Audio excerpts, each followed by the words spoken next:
L'approche paysage, c'est vraiment une approche, je vais citer ici, c'est une approche suffisamment souple, pouvant s'adapter aux changements et intégrer des objectifs multiples avec un meilleur arrangement spatial de l'occupation du terroir visant le renforcement de la résilience de l'écosystème. Qu'est-ce que ça veut dire ? Ça veut dire que dans la planification territoriale locale, comme j'ai expliqué tout à l'heure, au niveau décisionnaire, au niveau du système agraire, il faut penser tout d'abord à l'occupation spatiale. Il faut que chacun et chacune contribue dans la planification. Il faut que chaque secteur contribue à la durabilité, à la résilience, vraiment à la mise en place d'un système résilient dans une communauté. Donc, c'est vraiment à travers la planification territoriale comme approche intersectorielle qu'il faudrait mettre en place. C'est pourquoi j'ai mis ces 4 couches que, avant de mettre en place un projet donné dans un territoire, il faudrait toujours penser à cette intersectorialité. Donc, pour préserver en même temps la biodiversité, mais également pour promouvoir une agriculture durable. Donc, je dis un exemple. S'il y a un projet qui va être installé dans une région, il faut toujours penser à cette intersectorialité. Il ne faut pas tout simplement dire nous allons mettre en place un projet d'augmentation de revenus, donc tout de suite intensification agricole et tout ça. Il faut vraiment cette intersectorialité pour voir quels sont les secteurs qui doivent contribuer à ce projet-là pour avoir une vision plus long terme, mais également plus résiliente. Aussi importante que ça, à part l'approche paysage que j'ai citée tout à l'heure, il faut avoir en tête, donc, à partir de maintenant, cette transition écologique.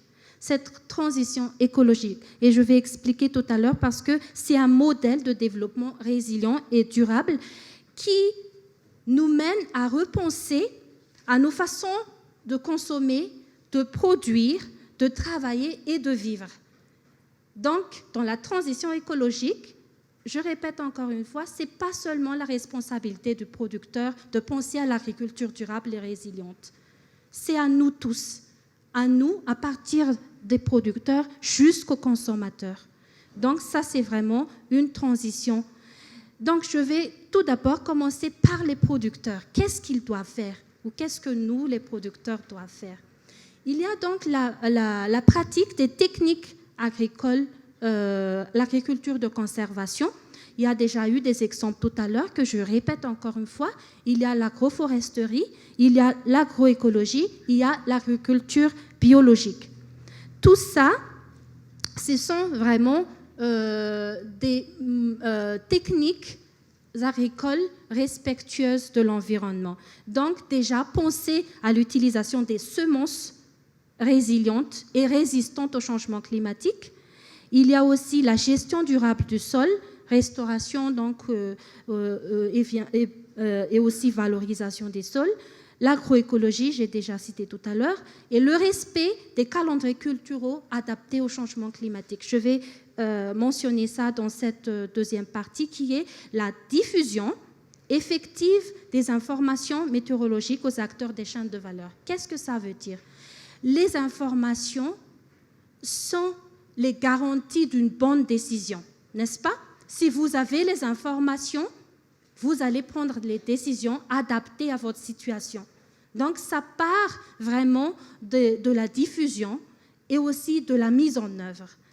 C'est-à-dire qu'il faudrait donc considérer le changement climatique également dans l'élaboration des calendriers culturaux et bien évidemment dans l'adaptation des itinéraires techniques, l'utilisation des semences. Et il y a aussi donc vraiment, je pense que vous avez déjà tous vu le lancement des campagnes vanille, campagnes girofle et tout ça. Tout ça vont dépendre à ces bonnes informations, la prise de décision pour préserver la biodiversité. Donc, comme j'ai déjà cité tout à l'heure, la consultation des services météorologiques nous mène à avoir une meilleure évaluation des risques de préparation du sol, de semis, de transportation et de sortie en mer pour les acteurs de la pêche.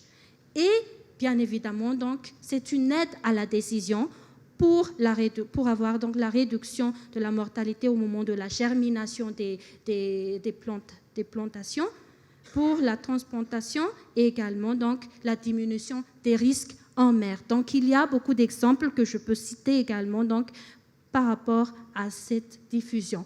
Maintenant, j'aimerais aussi vous inciter, c'est aussi une option d'atténuation et adaptation au changement climatique, le maintien et l'amélioration des services écosystémiques. Tout d'abord, il y a ce qu'on appelle le mécanisme de paiement de services écosystémiques pour permettre à la restauration des services écosystémiques. Donc, c'est-à-dire la restauration ou le maintien des ressources en eau. Il y a eu beaucoup d'exemples tout à l'heure et il y a aussi l'exemple que les deux dames ont cité tout à l'heure par rapport à l'importance de cette ressource en eau. Il y a la restauration du sol, la régulation de la pollinisation et la régulation du climat. Et j'aimerais vraiment citer ces deux phrases qui me tiennent à cœur. Tous les secteurs qui bénéficient de services ont l'obligation de payer en contrepartie pour le maintien de ces services écosystémiques. Et il faudrait éviter de penser que ces services et ces ressources sont gratuites. Encore une fois, je répète, l'eau n'est pas gratuite. Il y a la forêt qui fournit l'eau, donc il faut préserver la forêt pour avoir l'eau à long terme. La fertilité du sol n'est pas gratuite. Il faut maintenir le sol, il faut restaurer pour que ça produise durablement. Au niveau de la transformation, on a eu le salon RSE la semaine dernière, on a eu toute une série de conférences par rapport à l'agro-industrie et la biodiversité. Je ne vais plus m'étaler là-dessus, mais vous allez comprendre déjà, il y a les logos que j'ai mentionnés, j'ai cité l'écolabel et tout ça. Ça va contribuer donc à cette transformation écologique. Au niveau de la collecte, il faut aussi penser aux collectes responsables. Au niveau de la commercialisation, il y a la certification bio, il y a aussi l'écolabel et tout ça. Donc ce sont des méthodes qu'il faut harmoniser, pas des méthodes, mais des interventions ou des changements de mentalité qu'il faut harmoniser pour avoir la durabilité. Donc j'aimerais juste montrer cette image qui nous donne un peu cet aperçu de dynamisme d'acteurs dans la préservation de cette agriculture durable et résiliente. Au niveau micro, chaque acteur, au niveau de la filière, au niveau de la chaîne de valeur, doivent réfléchir à cette durabilité, à cette transition écologique.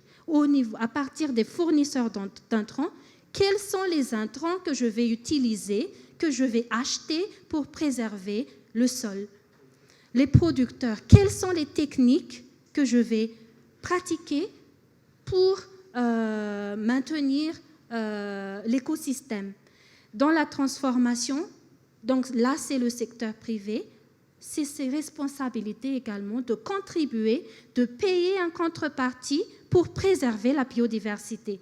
Si l'eau est l'une des ressources qu'ils utilisent dans leur industrie, ils doivent aussi donc payer au niveau de la communauté qui maintient l'écosystème, la ressource, l'eau.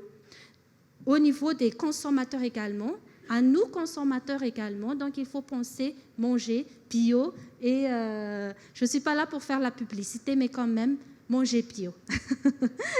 Au niveau méso, tous les services doivent changer également de mode de travail, de mode d'emploi. Par exemple, même si l'agriculteur va vraiment utiliser des intrants agroécologiques écologiques et tout ça, si il n'y a que les plastiques qui sont sur le marché pour le packaging, c'est pareil, n'est-ce pas? Donc, tous les services également, il faudrait penser à cette durabilité. Mais surtout, au niveau macro également, il y a vraiment cette coordination intersectorielle au niveau des politiques, au niveau des stratégies et au niveau des planifications territoriales locales.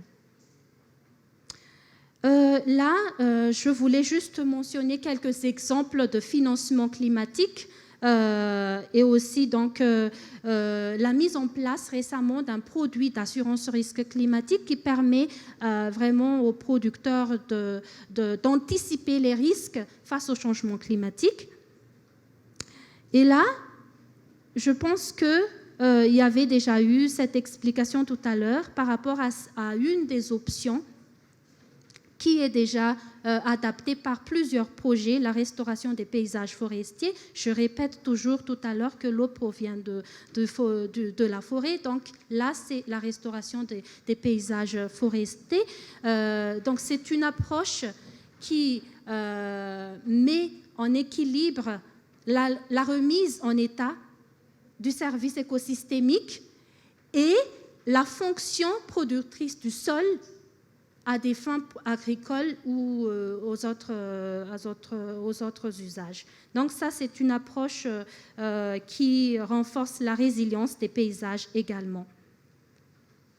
Et dernièrement, donc, une des options, c'est la gestion agro-silvopastorale. C'est très important également, surtout dans le sud de Madagascar et dans d'autres régions de l'océan Indien également, c'est de combiner les cultures, l'élevage et la protection des zones de reboisement et des zones forestières. Tout ça nous mène à réfléchir à ces triples défis de l'agriculture dans le contexte du changement climatique, que quand on pense à la production à partir de maintenant, il faudrait penser à l'adaptation pour avoir une meilleure résilience et penser à l'atténuation également pour être efficient dans ce que nous entreprenons.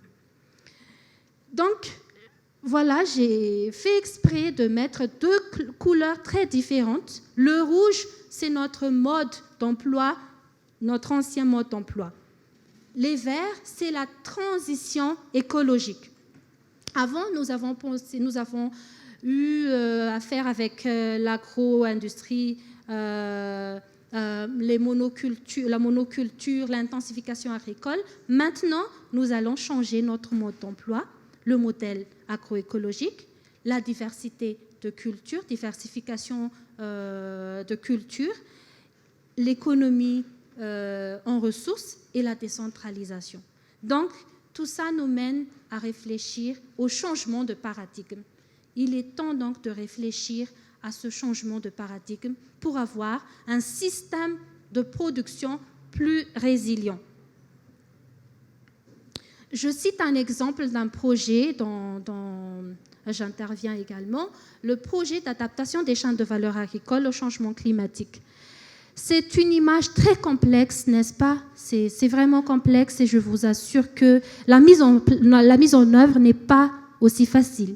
Donc, je cite juste un exemple que c'est une approche holistique qui pense aux itinéraires techniques, au système de production résilient, mais qui renforce les capacités des acteurs également, mais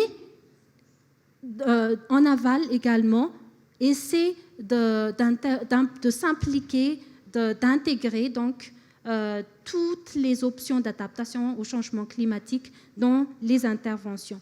Donc, je cite par exemple au niveau de la production, nous sommes en train de mettre en place des champs écoles climatiques. C'est un peu pareil par rapport aux champs écoles paysans, mais en intégrant les pratiques d'adaptation au changement climatique comme l'agroécologie, l'agroforesterie. Et il y a aussi donc la formation sur les bonnes pratiques agricoles. Non seulement la formation, mais vraiment la mise en application par les producteurs. Et par la suite, on ne va pas laisser les producteurs seulement avec ces productions. Il faut penser aussi à cet esprit entrepreneurial responsable. Et c'est pour ça qu'on essaie de former les producteurs à travers ce qu'on appelle le Farmer Business School. Dans le Farmer Business School, c'est une formation en entrepreneuriat responsable parce que là-dedans, on essaie de les faire comprendre que par rapport à la pratique courante, la pratique adapté au changement climatique et en même temps durable, mais aussi rentable. Donc, c'est ça ce qu'on essaie de pratiquer, de vraiment mettre en place et aussi de conscientiser les producteurs. Et par la suite, comme j'ai dit tout à l'heure, on ne va pas les laisser individuellement. Il faut les regrouper pour mutualiser les risques, mutualiser les efforts, pour mettre en place aussi à leur niveau des coopératives et on essaie de former les groupements des producteurs à travers notre approche Cooperative Business School. Donc voilà, donc, nous avons 3 composantes. Première composante, c'est le système de production résilient où on essaie de renforcer les capacités au niveau de la direction générale de la météorologie pour cette diffusion d'informations.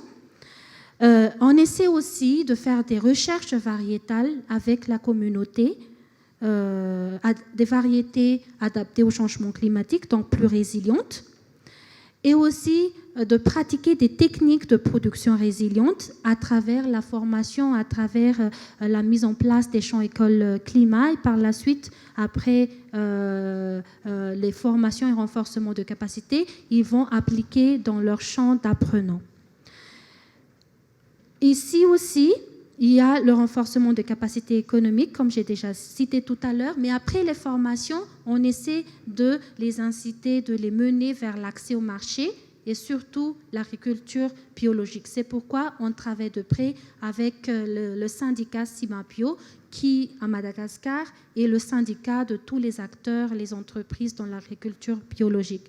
Et très, très, très important que j'aimerais vraiment vous expliquer ici, notre approche, c'est le partenariat public-privé. Sans l'implication du secteur privé, sans la conscientisation du secteur privé à maintenir, à investir dans le maintien de ces écosystèmes-là, il n'y a pas de durabilité. Donc ça, c'est vraiment très important de mettre en place ce partenariat public-privé. Il y a aussi l'accès des services financiers pour l'adaptation au changement climatique. On fait le renforcement de mécanismes de financement public à travers le Fonds de développement agricole. Donc, notre approche là-dessus, c'est de mettre en place un produit financier pour l'adaptation au changement climatique. Il y a aussi la promotion des services financiers de proximité. Donc, on travaille surtout sur les VSLA, les groupes d'épargne et de crédit, et aussi donc l'appui à l'innovation de l'assurance risque climatique. Nous avons déjà eu une phase pilote pendant notre première phase avec l'assurance AR. Donc, pour la première fois à Madagascar, nous avons une police d'assurance risque climatique avec les producteurs d'arachides pour l'instant et nous allons mener d'autres recherches pour avoir d'autres produits d'assurance. Donc, voilà, mesdames et messieurs, mes interventions. Merci de votre attention. Merci à Fabiola également, encore une fois, pour cette initiative. Et surtout, merci beaucoup au Cap Business pour l'initiative. Merci, honorable assistance. Et à vous les questions maintenant. Merci beaucoup.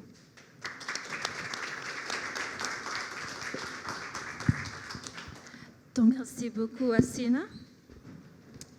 Est-ce que vous m'entendez? OK. Je t'invite à rester sur scène. Alors, j'espère qu'elle vous a amené à bien réfléchir sur déjà pourquoi ce changement est nécessaire au niveau des filières agricoles, que ce changement, il n'est pas juste question de durabilité, mais qu'elle est aussi rentable. Et je remercie aussi Assina d'avoir partagé une initiative. Donc, quand je fais référence à notre invitée spéciale, au fait, nous avons 3 invités spéciales. Elles ont pris la parole. Maintenant, on vous laisse la parole à vous pour partager vos commentaires et vos questions. Alors, nous avons des participants qui sont en ligne. Nous avons 2 collègues qui font le suivi des questions. J'invite les participants en ligne sur Zoom à déjà réfléchir à vos questions et de poser ces questions dans le groupe chat. Mais avant de passer à ces questions des participants à distance, nous allons laisser la parole maintenant à ceux qui sont dans la salle. Si vous avez des questions pour nos deux premières intervenantes, ou même pour Racina, ou c'est même pour partager votre expérience et des commentaires, je vous laisse la parole. Alors, est-ce qu'on peut passer les micros, s'il vous plaît, aux participants? Nous avons... Alors, quand vous posez votre question, c'est possible de vous lever, vous présenter avec votre nom et l'organisation pour laquelle vous travaillez, et ensuite poser votre question. Merci beaucoup. Bonjour à tous, donc Blanche Gomez, je travaille pour Expertise France et je suis la coordinatrice du programme Varuna, dans lequel s'inscrit l'atelier d'aujourd'hui. Moi, j'avais une question pour une des premières intervenantes, la personne sur le bambou. Une question et une remarque. Je vais commencer par la remarque. Planter des bambous, ça n'est pas recréer une forêt. Je voudrais juste qu'on fasse attention à ce terme de reforestation. Du reboisement, c'est à la rigueur, mais une forêt, c'est un écosystème, ça a été très bien dit par tout le monde. Donc juste faire attention à ça. Et ma question, par contre, là c'est une question plus naïve. Il y a certaines espèces de bambous, vous avez cité qu'il y en avait 13 qui avaient été importées, qui sont considérées depuis déjà plus d'une vingtaine d'années comme exotiques envahissantes à Madagascar. Donc je voulais savoir quelle était l'approche là-dessus. C'est-à-dire que si on importe des espèces exotiques envahissantes pour les cultiver, pour derrière les valoriser économiquement, moi ça m'interroge. Je me dis que celles qui sont déjà là, c'est bien de les utiliser et de ne pas en importer d'autres si elles sont dévastatrices finalement pour des écosystèmes naturels et viables. Donc je voulais savoir quelle était l'approche de la filière là-dessus.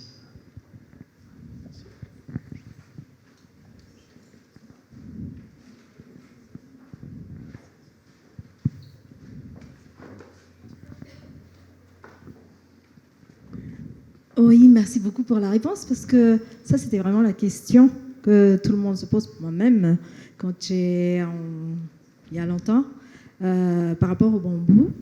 Mais en fait, ces variétés qu'on avait introduites, ce ne sont pas des variétés invasives en lui-même, parce qu'il y a aussi une technique pour l'exploitation de ces variétés qu'on a introduites.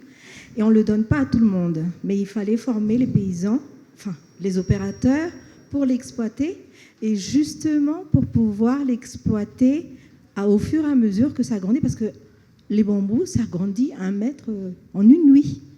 Donc, on va tout de suite les couper pour faire le bois de chauffe, là où ça va servir en bois de chauffe. On va tout de suite les transformer. Ils n'auront pas le temps d'être invasives à ce moment-là, parce que avant de planter, les personnes qui vont le faire, ils ont déjà tout un business plan par rapport à ça. Combien de temps ça va augmenter, combien de temps ils vont tout de suite extraire pour que ça ne soit pas invasif, comme on l'a dit, et que ce soit vraiment une filière avec des revenus conséquents pour les personnes qui vont l'utiliser. Donc, c'est pas, on les a introduits, mais non pas pour les introduire. Moi, j'ai dit que c'est une ambiance forestière par rapport à... Les bambous ne sont pas des bois, mais c'est des comment on appelle déjà, la variété de riz et tout ça. Pardon ? Voilà. Et donc, c'est pas, on les considère pas en bois. Mais là où on les considère en ambiance forestière, c'est parce qu'ils ont beaucoup de feuilles. C'est cette partie feuille qui va faire le cycle de l'eau, qui va nous servir dans l'ambiance forestière. Mais à l'origine, ils ne vont pas les rendre invasives. Et ça, il faut faire très attention, qui va les exploiter. Et c'est pour ça que dans le programme des femmes développement durable, on leur demande aussi, parce que c'est très important, en fait, les bambous pour rendre plus perméable l'eau par rapport à la formation des ressources en eau. C'est très important. Donc, dans le programme Forest and Farm Facility, il faut vraiment réfléchir ce paysage, l'approche paysage productive. Et ils savent très bien où est-ce qu'on va mettre quoi exactement. On avait vu tout à l'heure le profil. Où est-ce qu'on met les plantations d'arbres, où est-ce qu'on met l'agroforesterie, où est-ce qu'on met pour les animaux et tout ça. Et puis au bas fond, ils ont l'agroforesterie. Voilà. Merci beaucoup. J'espère que ça a été... oui. Est-ce que nous avons une autre question de la salle? Oui.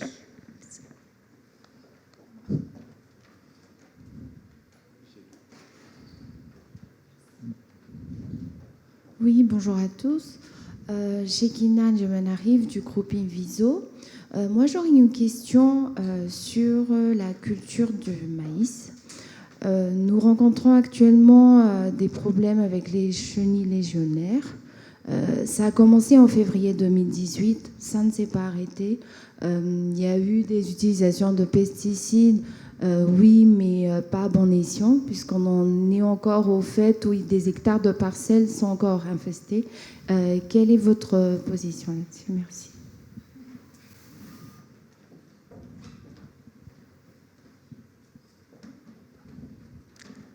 Alors, je ne sais pas laquelle des intervenantes ou même membre de l'assistance qui peut intervenir et répondre à cette question. Je ne vais pas répondre à la question.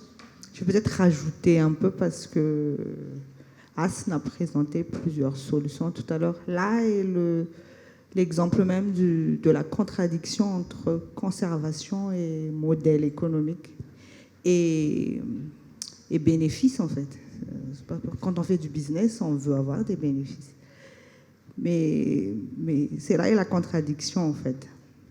On veut bien protéger et on sait que c'est vital. Mais là, c'est un modèle d'affaires, là, c'est quelque chose c'est de la création de richesse. Donc, j'aimerais avoir la position et peut-être la position de l'assistance aussi. Parce que c'est là notre souci, en fait. Et pour un pays comme Madagascar, il y a vraiment des gros potentiels en matière d'agribusiness, des terres, de l'eau et tout. Il y a aussi des retards en fait en termes de recherche peut-être scientifique contre toutes ces invasions, par exemple des chenilles légionnaires. Et plusieurs filières sont touchées par ça. Là est la question. Est-ce qu'on va sacrifier le business pour la conservation? Je vais dire même le mot, c'est ça le mot.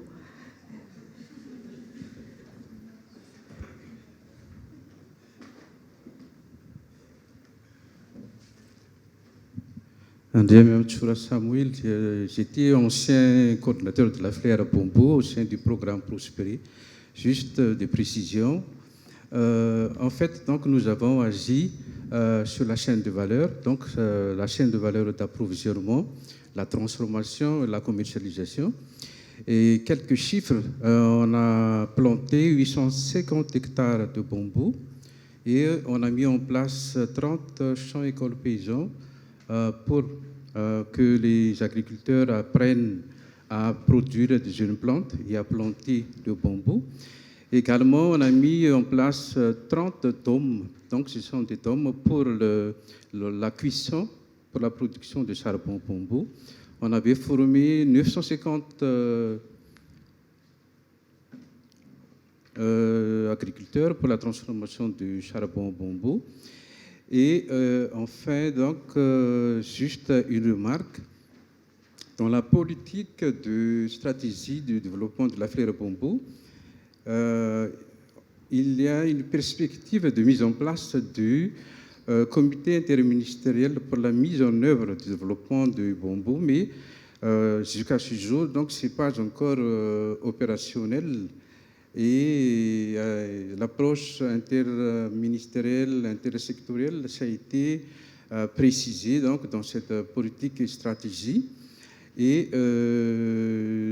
nous, on espère, avec ce qu'a dit Mme Rassaman, le diagnostic, où est-ce qu'on est actuellement par rapport à ce que Prospérer a déjà mis en place pendant les 10 ans. 10 ans, on a développé cette filière bambou. Et on a l'impression que tout stagne sur le développement de la filière bambou. Enfin, une dernière question à l'EDBM. Il y avait une loi sur l'agrégation agricole. On n'a pas mentionné cette loi.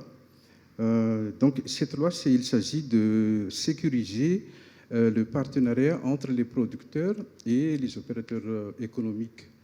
Donc, où est-ce qu'on est avec cette loi? Voilà, merci. Peut-être qu'Asna va répondre tout d'abord sur la question clé de tout à l'heure. Oui, oui. En même temps, j'ai aussi une autre explication. Je ne suis pas experte dans le maïs ou la production de maïs, mais quand même, c'est peut-être une réflexion globale que je vais mener pour répondre à cette question-là. Donc, il y a les chenilles légionnaires. Forcément, il y a eu des facteurs favorisants pour permettre à ce phénomène-là.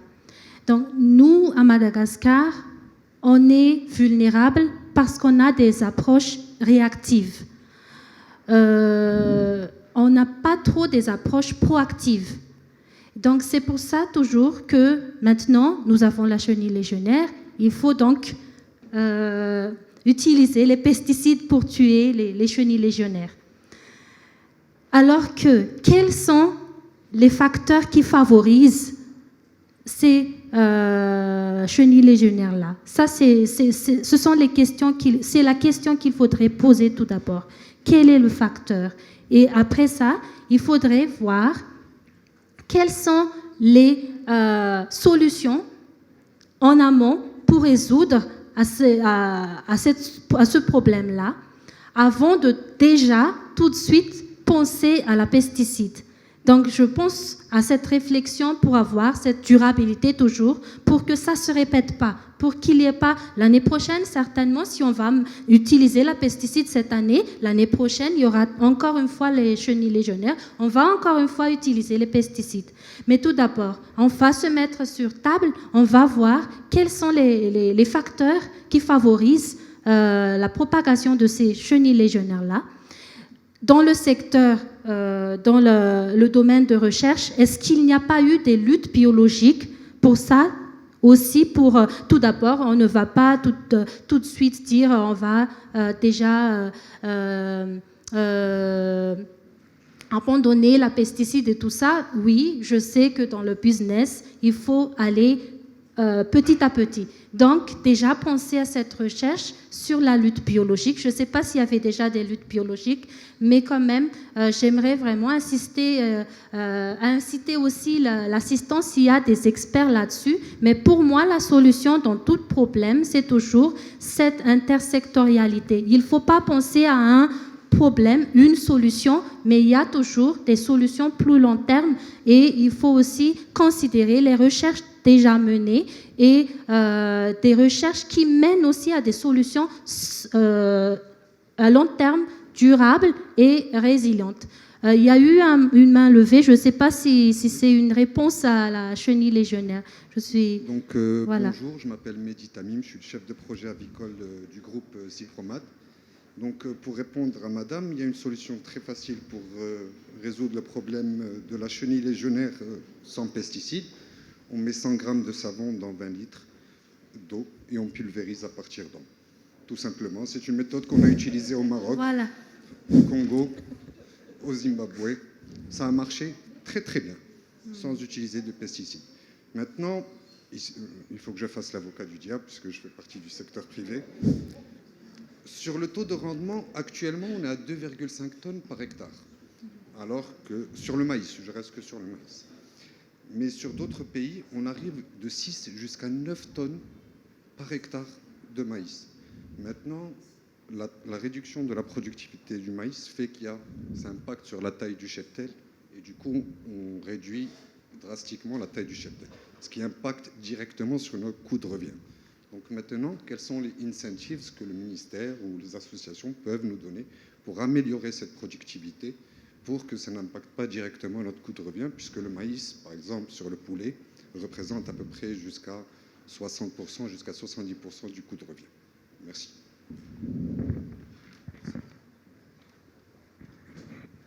peut-être répondre à l'agriculture contre... Oui. Dans mon slide quand j'ai mis agribusiness, il y a loi d'agrégation agricole. En fait, on est en train de... Ça démarre déjà. Culture du maïs dans Nalanzrouf. actuellement avec STOI, je pense, est déjà agréé.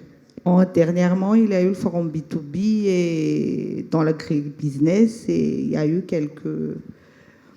quelques contrats qui est sous l'égide de cette loi. Par rapport aux incentives, c'est noté. On est dans... Ça va être discussion peut-être dans le dialogue public-privé. Et aujourd'hui, il y a la réunion du secteur privé. Monsieur le président du CCIA, qui est également le président du FIVPAMA, n'est plus là, mais je pense que c'est une question à soulever, que si les industries, surtout dans l'agro-industrie, adoptent en fait des méthodes, des systèmes de production ou des pratiques respectueuses de l'environnement, résilientes, plus durables, parce que c'est cher. Il faut savoir que ça coûte cher. La facilité, ça va être dans pesticides, dans réactifs, quand on ne met pas proactif et que la proactivité va coûter cher. Les recherches vont coûter cher. Donc, je pense que ça va être une bonne discussion entre le privé et le public, quelle sorte d'incentives se mettre en place. En tout cas, c'est noté. Merci. J'aimerais aussi peut-être rajouter vraiment, ou bien peut-être insister sur ce dialogue public-privé pour trouver les solutions proactives et réactives en même temps, parce qu'on dit qu'il vaut mieux prévenir que guérir. Donc déjà, c'est une manière de penser. Voilà. Avant de continuer les questions en salle, je vais peut-être passer la parole aux participants en ligne. Il n'y a pas de questions, me fait signe qu'il n'y a pas de questions. Allez-y, continue. Oui, merci. Voing Ramarmis, présidente nationale donc, de la plateforme Femmes Développement Durable et Sécurité Alimentaire, et en même temps entrepreneur dans l'agriculture biologique. Je voudrais revenir donc au problème de chenilles légionnaires. Nous, dans notre plateforme, on essaie de vulgariser donc la logique en utilisant les travaux de recherche dans l'agriculture intelligente face au climat. Donc, il faudrait vraiment changer le système. Et puis, la promotion de l'ADGAS. Il y a des pratiques, des bonnes pratiques qu'on essaye de valoriser, de diffuser donc, au niveau de nos membres. Et donc, si vous voulez supprimer l'utilisation de produits chimiques, qui est aussi l'origine du changement climatique, il faudrait s'adapter. Il faudrait que le système de production évolue dans ce qu'on appelle production durable et résiliente, donc face au changement climatique. C'est ce que je voulais partager. Merci. Merci beaucoup.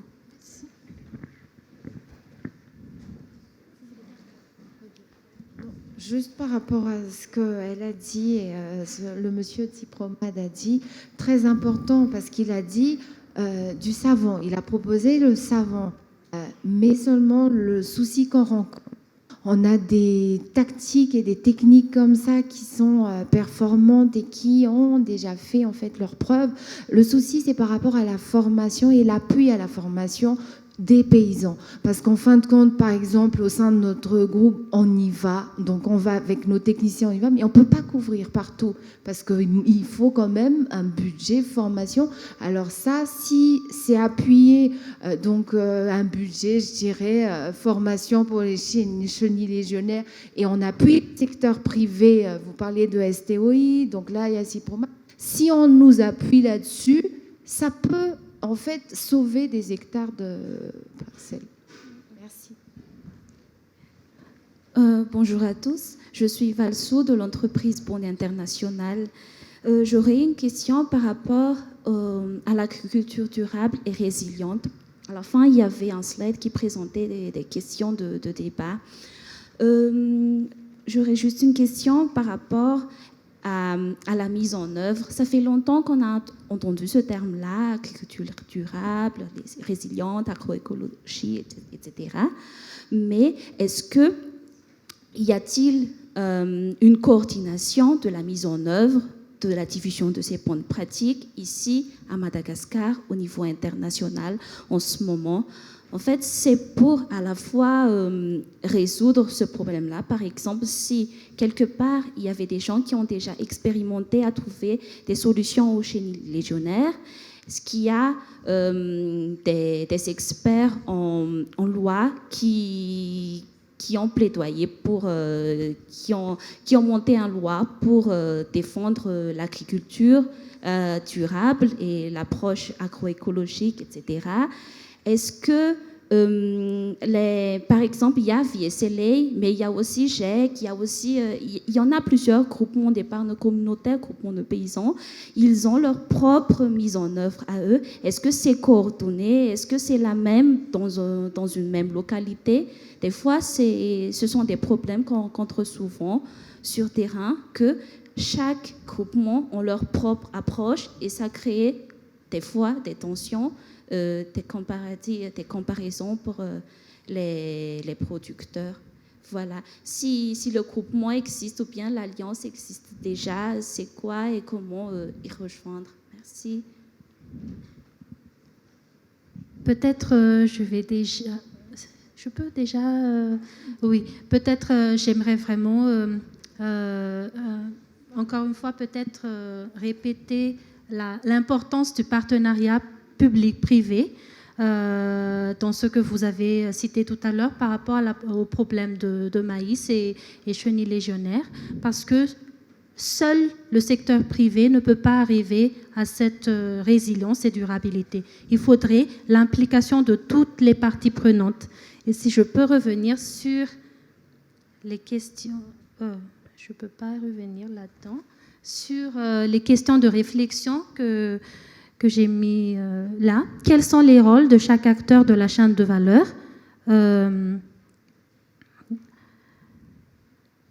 Par rapport à ce contexte de dualité, il y a eu la dualité. C'est pourquoi j'ai expliqué, j'ai vraiment voulu expliquer tout d'abord qu'il y a vraiment cette dualité et tout le monde en est conscient. Il y a la dualité, il y a la complémentarité entre l'agriculture et la biodiversité. Mais quelles en sont les responsabilités et les rôles de l'État en tant que secteur public, la recherche, le secteur privé, le groupement des producteurs et coopératives à leur niveau pour rendre service, pour fournir des services à leurs membres qui sont les producteurs individuels, et aussi donc quels sont les rôles des services d'appui et des projets d'appui, projets de développement. Donc tout ça pour avoir cette grande question, comment faire pour mettre en application le changement de paradigme? Et ça, une des solutions, c'est vraiment ce dialogue et le partenariat entre tous ces acteurs-là. Une bonne coordination, c'est aussi une réponse une des réponses. J'espère qu'il y aura d'autres réponses parmi vous, mais une des réponses à la deuxième question de tout à l'heure, c'est la coordination, comme vous avez dit. Il y a déjà le syndicat des acteurs de l'agrobiologie, le CIMABio, qui a un projet avec le GSDM, qui est un groupement aussi qui fait la promotion de l'agroécologie. Et ils ont un projet commun aujourd'hui, en ce moment, pour vulgariser les bonnes pratiques, pour diffuser les bonnes pratiques et aussi pour valoriser les recherches et les études menées sur l'agroécologie et l'agrobiologie. Donc ça pourrait déjà vous permettre à les rapprocher et regarder avec eux qu'est-ce que vous pouvez faire avec eux, avec les membres de ces groupements-là. Ça pourrait vous aider également. Merci. Merci beaucoup pour vos questions dans la salle. Nous avons également 3 questions qui ont été posées en la plateforme Zoom, parce que cette conférence débat est rediffusée en direct sur YouTube. Je fais victime de... C'est bon. Alors, elle est rediffusée sur YouTube, mais également sur Zoom, avec la possibilité pour les participants d'intervenir également. Au niveau de la première question qui portait sur la filière banque,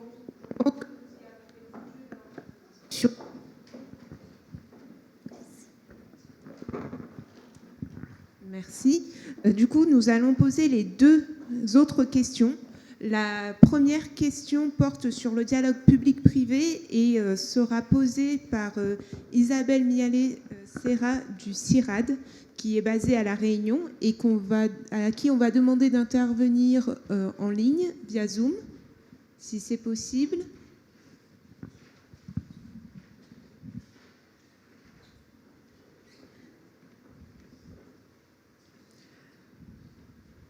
Elle souhaitait faire un commentaire sur l'importance du dialogue et des échanges entre le secteur privé, la société civile et la recherche pour le développement afin de partager des solutions innovantes tournées vers la durabilité et la résilience des filières agricoles. Est-ce que nous l'avons en ligne sur Zoom ?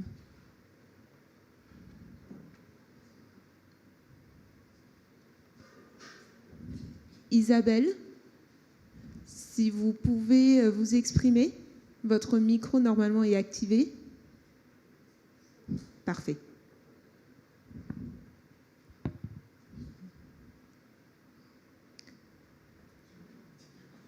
Donc, je pense qu'il doit y avoir un petit souci de connexion, puisqu'on vous voit figé. On va éventuellement revenir vers vous juste après. On va prendre d'autres questions. Nous avons la question d'un chercheur qui pose sa question à Asina sur quels sont les principaux facteurs de blocage de coopérateurs au niveau managérial et quelles solutions apporte, là alors c'est un acronyme, c'est CBS, si vous savez ce que c'est. Le Cooperative Business School. Voilà, à cela. Et enfin, quel challenge faudrait-il relever ? Je vous laisse répondre à cette question en attendant qu'on reprenne la connexion avec Isabelle Mialet. D'accord. Donc, par rapport à cette question de blocage, il y a des blocages à tous les niveaux. Ces 3 niveaux que j'ai cités là, déjà au niveau, au niveau micro, les principaux blocages, c'est vraiment les facteurs. Désolée. Oui. C'est intensifié par le micro, les blocages sont intensifiés, vraiment. Il y a vraiment des blocages partout, et surtout par rapport aux facteurs de production des producteurs. Là, il y a déjà des blocages au niveau terre, travail, capital. Au niveau de la terre, il y a les blocages par rapport au accès foncier. Ça, c'est déjà un blocage par rapport à si on veut avoir une agriculture durable, s'il n'y a pas la sécurité foncière, c'est déjà un facteur de blocage. Il y a aussi la fertilité du sol et la restauration du sol, comme on a vu tout à l'heure. Il y a aussi le blocage sur le capital financier, capital matériel, les intrants, les équipements agricoles. Ça, c'est aussi un blocage au niveau des producteurs, mais surtout le capital humain, c'est-à-dire vraiment les capacités en termes de techniques, bonnes pratiques et aussi les techniques résilientes. Ça aussi, ce sont des facteurs. Et tout ça, c'est coûteux, comme vous avez dit tout à l'heure. C'est pourquoi il faudrait se mettre main dans la main un secteur privé qui va s'installer sur une région donnée, sur un territoire, ne peut pas s'installer tout seul, ne peut pas implémenter tout seul un projet. Il faudrait une bonne coordination et une collaboration avec le secteur public, les projets d'appui dans une région pour avoir cette résilience. La deuxième et aussi donc troisième facteur de blocage, c'est vraiment au niveau, encore une fois, de cette intersectorialité. Je dis un exemple concret. Il y a un projet, il y a un problème dans une localité, par exemple l'ensablement. Donc tous les canaux d'irrigation sont bouchés. Et il y a un projet qui s'installe, qui fait le curage des canaux d'irrigation. Est-ce que c'est un projet rentable, viable et résilient? Qu'en dites-vous? L'année prochaine, il y aura encore l'ensablement et on va encore une fois réinvestir. Le secteur privé qui va s'installer, encore une fois, ils vont aussi s'investir dans le curage des canaux d'irrigation. Donc, la solution, c'est vraiment de voir pourquoi. Quel est le fond de ce problème? Il faut trouver le fond du problème pour par rapport à cet ensablement. C'est l'érosion, n'est-ce pas? Donc il faut attaquer au fond du problème. C'est ça le fond de blocage, c'est cette intersectorialité. Il y a un projet qui s'installe avec ses indicateurs, ses problèmes, ses solutions, sans considérer les autres facteurs de réussite pour le projet. Donc ça, ce sont les blocages à 3 niveaux que j'aimerais partager. La deuxième question sur le CBS, s'il vous plaît. Je n'ai pas bien compris, désolée. J'ai juste compris le CBS, mais pas la question en soi, désolée. Alors, je vais la relire.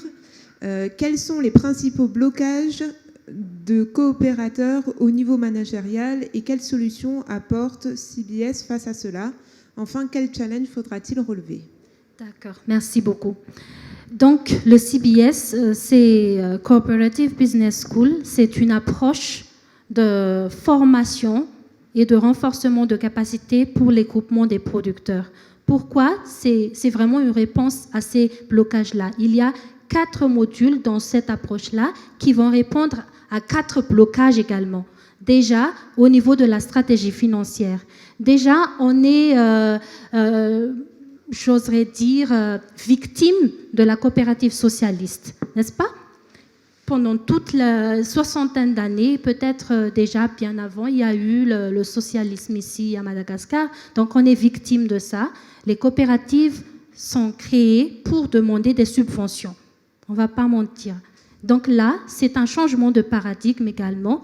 On va s'orienter vers des coopératives, des entreprises coopératives, des entreprises, des coopératives qui vont faire le business, qui vont vendre et fournir des services à leurs membres. Ça, c'est le premier blocage. Donc, c'est vraiment en termes de mentalité, encore une fois, ou de pratique avec les membres des coopératives et surtout au niveau du management. Deuxième blocage, c'est au niveau des connaissances des cadres juridiques. Il y a des cadres juridiques qui régissent la coopérative et récemment, il y a eu la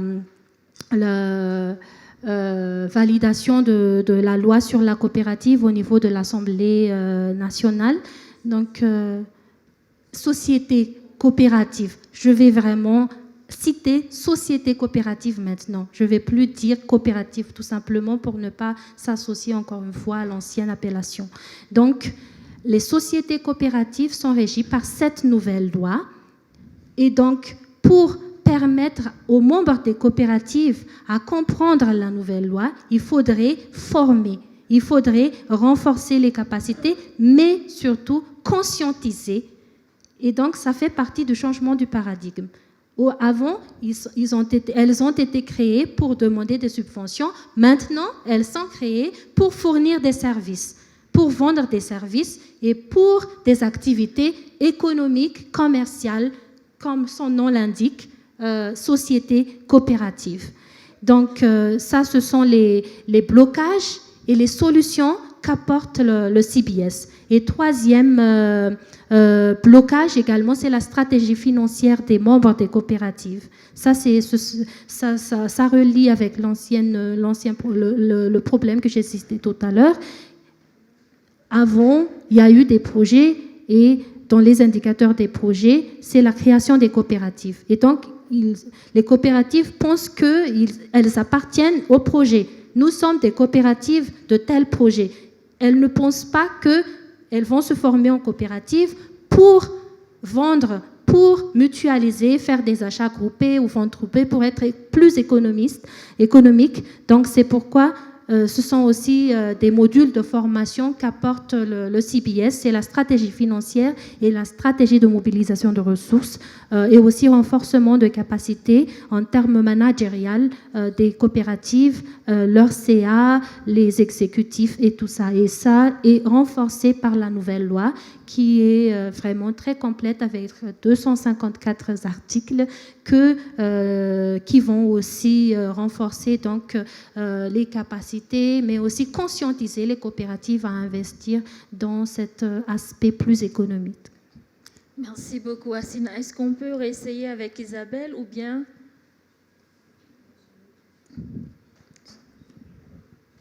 Attendez. À toi, Isabelle.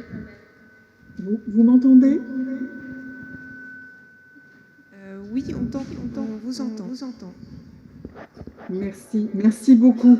Non, je voulais juste mentionner un commentaire que j'avais d'ailleurs rédigé dans le chat, qui est l'importance du dialogue et des échanges entre le secteur privé, la société civile, bien sûr, et la recherche pour le développement. Je représente notamment le Centre de coopération internationale en recherche agronomique pour le développement, qui intervient dans de nombreux projets, programmes, initiatives régionales dans le sud-ouest de l'océan Indien. Et l'idée, bien sûr, avec ces différentes parties prenantes, est de développer des solutions et des solutions innovantes qui contribueront à la durabilité, à la résilience des filières agricoles. Et au-delà du partage de ces solutions entre ces différentes parties prenantes, je voulais également insister sur le principe de co-construction entre ces différentes parties prenantes qui va participer ensuite à une appropriation réussie de ces solutions innovantes pour justement rechercher cette durabilité et cette résilience. Voilà, je vous remercie. Merci beaucoup, Isabelle. Alors, je suis sûre qu'il y a d'autres questions dans la salle, mais c'est une discussion qui peut nous prendre toute une journée. Je vous invite à continuer la discussion avec les intervenants et autres participants pendant la session de networking et rafraîchissement après. Peut-être si on peut retrouver nos slides. Je vais être très rapide pour vraiment clôturer cette conférence débat et vraiment remercier nos intervenants, nos 3 intervenantes pour leur partage d'expérience et de vraiment amener à réfléchir justement sur le besoin, l'importance et les solutions à apporter et aussi les modèles possiblement à répliquer. Et sur ce, je termine cette conférence débat et je partage avec vous un événement clé pour le secteur privé qui aura lieu à Mayotte le 22 au 24 novembre. C'est le Forum économique des îles de l'océan Indien.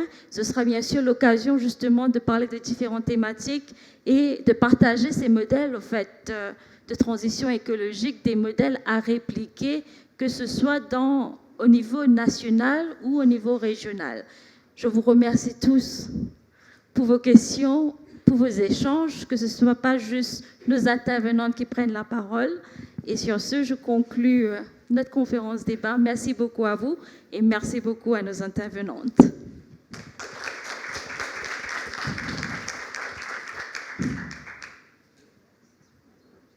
Mesdames et messieurs, nous allons maintenant procéder à la partie à séance photo. Et puis après, nous allons clôturer ensemble cet événement avec une collation juste à côté. Alors, j'invite toutes les parties prenantes de cet événement à rejoindre la scène, s'il vous plaît. J'invite le membre de Cap Business de l'océan Indien, toutes les intervenantes, le DG de la FCCIM, il est déjà parti, le DG de la CCIA, et j'invite également tous les référents de Cap Business à Madagascar.